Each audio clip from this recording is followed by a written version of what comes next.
اکثر یہ سوال ہوتا ہے بھی آج کل یہ جو محفلیں ہو رہی ہیں، میری عادت نہیں ہے کسی بھی طنز کرنا، لیکن مسلک کی حقانیت بات کرنا میری ذمہ داری ہے۔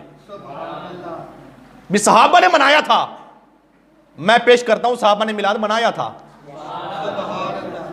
دعویٰ میں نے کیا، آپ خاموش کیوں ہو گئے ہیں؟ میں نے دعویٰ کیا، میں دلیل پیش کروں گا یار اس حوالے سے۔ مسلم شریف کے اندر میرے آقا علیہ السلام کی حدیث موجود ہے، اور حدیث نہ ہو آپ میرا سر کاٹ کے کتے کے آگے پھینک دیں، اگر حدیث ہے تو پھر ماننا پڑے گا، ہمارا قرآن بھی برحق ہے، حدیث بھی حق ہے، مسلک بھی برحق ہے۔ مسلم شریف کے اندر میرے آقا علیہ السلام کی حدیث ہے، آقا علیہ السلام آپ تو شریف لائے، صحابہ بیٹھے تھے، سرکار جب آئے میرے آقا علیہ السلام نے ارشاد فرمایا، یہ میرے آقا علیہ السلام جب آپ آئے نا تو آپ نے آ کر پوچھا ما اجلسکم، مسجد نبوی کا ماحول ہے، ہجوم عاشقاں ہیں، صحابہ بیٹھے گئے، دیوانے اور پروانے بیٹھے گئے، اب وہ تذکرہ کر رہے ہیں، میرے آقا علیہ السلام اتنے دیر میں آپ آئے، فرمایا ما اجلسکم، فرمایا صحابہ کس چیز نے تمہیں بٹھا رکھا ہے؟ ما اجلسکم، یہ جلسہ کیسا، کس چیز نے تمہیں بٹھایا؟ اللہ اکبر، جب نبی علیہ السلام نے یہ ارشاد فرمایا نا تو سارے کہتے ہیں جلسنا ندعو اللہ و نحمدہ علی ما ہدانا لدیننا و من علینا بکا۔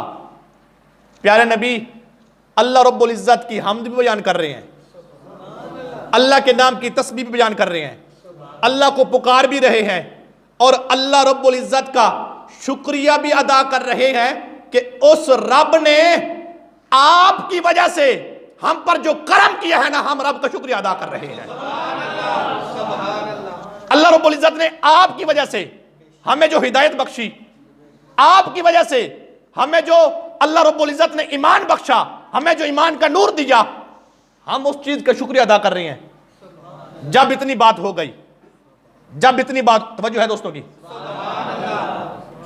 جب اتنی بات ہوئی نا، میرے آقا علیہ السلام نے فرمایا اس بات پر قسم دیتے ہو؟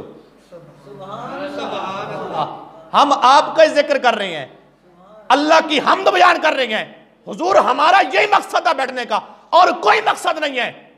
میرے آقا علیہ السلام نے فرمایا شک کی بنا پہ میں نے قسم نہیں لی، شک کی بنا پہ میں نے قسم نہیں لی۔ اگلے جملے سننے کے بعد آپ نے بولنا ہے، فرمایا شک کی بنا پہ میں نے قسم نہیں لی، ابھی میرے پاس جبریل آیا ہے، ابھی میرے پاس جبریل آیا ہے، اس نے آ کر مجھے خبر دی ہے کہ پیارے نبی مسجد نبوی کے ماحول میں آپ کے صحابہ بیٹھ کر آپ کی آمد کی خوشی کر رہے ہیں، آپ کے تذکرے کر رہے ہیں، آپ کے نام کی مالا جپ رہے ہیں، میرے بھی حمد بیان کر رہے ہیں۔ فرمایا یہ مسجد نبوی میں آپ کی آمد کا تذکرہ کرتے گئے، میں ان کا تذکرہ عرش پہ فرشتوں کے سامنے کرتا ہوں۔ توجہ نہیں کی آپ نے؟ فرمایا یہ آپ کا تذکرہ کرتے گئے، یہ حدیث مسلم شریف میں موجود ہے یار۔ اب رب بھی وہی ہے، رب بھی، نبی بھی، سرکار کے غلام الحمدللہ قیامت تک آتے رہیں گے۔ میں پورے وثوق سے کہتا ہوں، پوری ذمہ داری کے ساتھ، رب ہے۔ جب صحابہ نے مصطفیٰ کا ذکر کیا، اللہ نے فرشتوں کے سامنے ان کے تذکرے کیے، ان کے سامنے خوشی کا اظہار فرمایا، تو میں اور اس حدیث کا سہارا لیتے ہوئے یہ بیان کر رہا ہوں، ہم جو ادھر آپ بیٹھے گئے، میں بیان کر رہا ہوں، مصطفیٰ کے تذکرے بیان کر رہا ہوں، تو خدا آج کتنا خوش ہو رہا ہوگا۔ یہ اللہ کی بارگاہ میں یہ کوئی باعث نہیں ہے۔